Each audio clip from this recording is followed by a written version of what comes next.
if radiation corresponding to second line of Balmer series of Li2 plus ion knocked out electrons from first excited state of hydrogen atom, then kinetic energy of the ejected electron. ठीक है, ध्यान से पढ़ते हैं. Radiation corresponding to second line of Balmer series. किसकी बात कर रहे हैं ये? सेकेंड लाइन ऑफ बामर, है ना? ठीक है, और वो भी किसका? Li2+ का. Knocked out electrons from first excited state of hydrogen. मतलब इतनी एनर्जी, ये वाली जो कॉरेस्पॉन्डिंग एनर्जी है, ये सफिशिएंट थी नॉकआउट करने के लिए. कहां से इलेक्ट्रॉन को? हाइड्रोजन एटम के फर्स्ट एक्साइटेड स्टेट.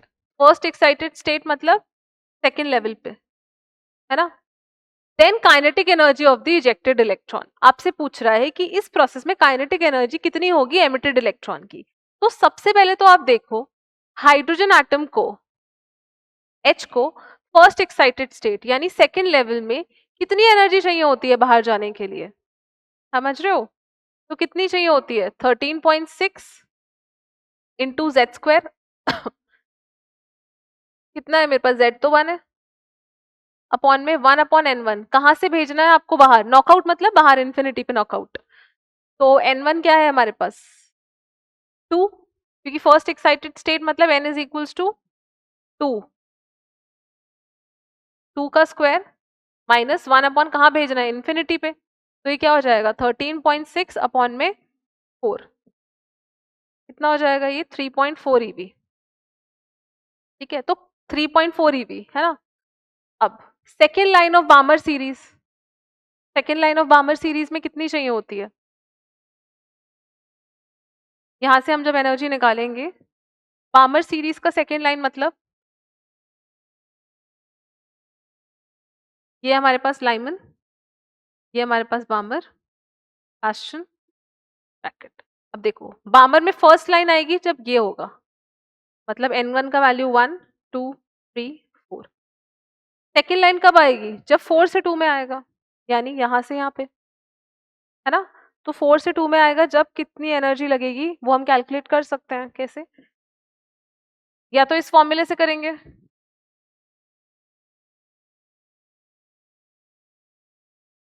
या फिर पहले तो इस फॉर्मूले से कर लो. चलो 13.6 इंटू 9. क्यों 9 लिया है? क्योंकि हम किसकी बात कर रहे हैं? Li2+ की, है ना. 1 में N1². N1 क्या है बामर के लिए? 2. और N2 क्या है? 4. ठीक है, इसको कैलकुलेट करके हम निकाल लेंगे कि कितनी एनर्जी लग रही है बामर के सेकेंड लाइन के ट्रांजिशन में.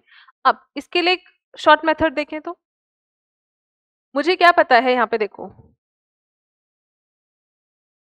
फर्स्ट लेवल की जो एनर्जी है दैट इज -13.6. सेकेंड की कितनी है? ये जो वैल्यूज मैंने याद करने बोली है वो कैसे हेल्पफुल है, बस मैं ये एक्सप्लेन करना चाहती हूँ. मैं हाइड्रोजन एटम की अगर बात करूँ तो -13.6 ये हाइड्रोजन एटम के लिए करनी है.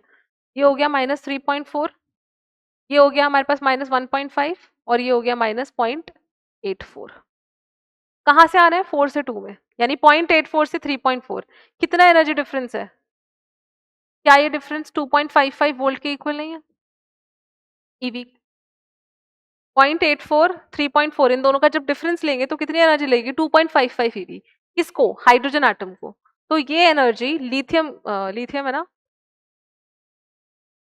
अच्छा ये लिथियम था पहले, तो यहाँ पे भी हमने ठीक है सही लिया. ठीक है, तो लिथियम है ना, तो इसके लिए एनर्जी कितनी आ जाएगी? मतलब या तो ये या फिर ये जो एनर्जी है लिथियम के लिए, ये कितनी आ जाएगी? 2.55 तो हाइड्रोजन को चाहिए थी, तो लिथियम को कितनी होगी? सिर्फ ये Z² का ही तो फर्क है. हाइड्रोजन के लिए 1 का स्क्वायर होता है, लिथियम के लिए कितना हो जाएगा? 9 टाइम्स, यानी 9 टाइम्स. तो कितनी एनर्जी चाहिए थी? 2.55 इंटू 9 कितना हो जाएगा हमारे पास? 22.95 के आसपास ईवी. 9 5 45, 9 5 45, 46 47 48 49. ठीक है, तो इतनी ईवी. ठीक है, अब चाहिए एब्जॉर्ब कितना कर रहा है ये? 22.95. अब इलेक्ट्रॉन को नॉकआउट करने के लिए चाहिए कितनी थी? 3.4 ईवी. तो जो एमिटेड इलेक्ट्रॉन होगी उसकी काइनेटिक एनर्जी बेसिकली क्या हो जाएगी? जो एमिटेड एनर्जी है that would be energy absorbed minus energy require. तो दी कितनी एनर्जी थी हमने दी थी उसको एनर्जी जितनी second line of Balmer series के लिए चाहिए Li2+ को। वो कितनी चाहिए हमने कैलकुलेट कर ली 2 पॉइंट, इधर से भी करेंगे तो हम सेम आएगा आंसर 22.95 EV। इसको सॉल्व करना और इसको सॉल्व करना में ये ज्यादा preferable, I would prefer this method, क्योंकि अगर मुझे 4-5 वैल्यूज याद है तो इसी के अराउंड ही सर्कुलेट करेगा। हाइड्रोजन एटम के लिए मुझे पता है, किसी के लिए भी निकालना है आप उसके स्क्वायर एटॉमिक नंबर के स्क्वायर से मल्टीप्लाई कर दो। लिथियम है तो यहाँ पे 9 से करा, हीलियम होता तो 4 से करते, ठीक है। तो इतनी एनर्जी चाहिए थी, तो इसने इसके कॉरेस्पॉन्डिंग एनर्जी एब्जॉर्ब करी 22.95।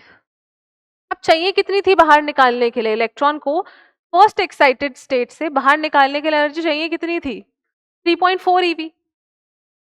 कितनी चाहिए थी 3.4 EV, तो माइनस कर दो 3.4 EV, तो बची हुई एनर्जी कितनी आ गई हमारे पास 19.55।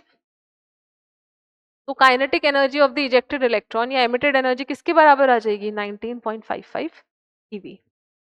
ठीक है, क्वेश्चन काफी सही था क्योंकि इसमें इसने हाइड्रोजन एटम ना करके Li2+ को भी लगा दिया, तो थोड़ा सा अच्छा क्वेश्चन था। तो इसको इस तरह से करेंगे, तो दोनों मेथड्स हैं हमारे पास, फॉर्मूला से करना चाहे तो वैसे भी कर सकते हैं, और अगर ये वैल्यूज याद है तो इधर से भी सॉल्व हो जाएगा। ठीक है, both the ways are correct, but ये थोड़ा सा जल्दी होने वाला मेथड है